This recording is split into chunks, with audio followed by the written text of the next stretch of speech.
What's up, y'all? Welcome back to Faith-Based Outdoors. I just want to talk about a common misconception that honestly I had until very recently, but I heard Pastor Joby at the Church of 1122 highlight this, and I think it was just an amazing take, and I want to share it with everybody on this channel. So the idea is that most people would say that the opposite of faith is doubt.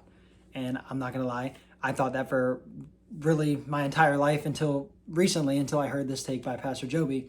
But he's saying that the opposite of faith is not doubt, it's actually fear, because faith moves and fear paralyzes.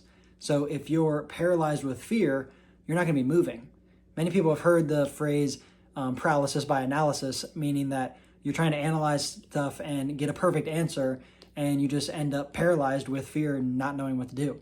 So that shows that if you're paralyzed with that paralysis by analysis or just fear of the unknown, you're not moving with faith. You're not moving at all. So I just want to highlight how if you're having doubts as a Christian, you're not the first one and you're not the only one. The disciples doubted Jesus. John the Baptist doubted Jesus.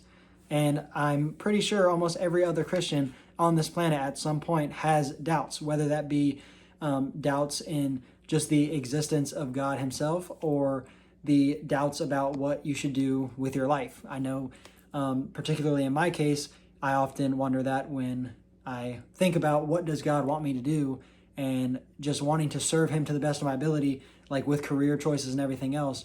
So just as an encouragement, know that you're not the only one that can have doubts at certain times. And most of those doubts, if not all of them, when it happens, especially when it comes to like doubting what the word of God says or the existence of God or Jesus being the truth, those all come from the pit of hell. Those are all from the devil. That is the devil whispering in your ear, just trying to get you to doubt. And once again, that doubt can paralyze you and make you not as effective for God's kingdom. So respond with the word and be in the word and be constantly praying, as the word tells us to pray without ceasing, so that you have that connection with the Lord and you can hear from him.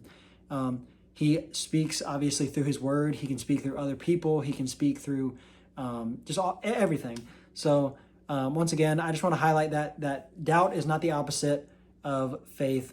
It's actually fear. So just have faith, because as the word says, without faith, it's impossible to please God. So we might not know everything to a T. You might not have everything spelled out for you, but that doesn't mean that you just sit there in fear. Have faith, move forward, and glorify God. So let me know what you think down in the comments below. That's it.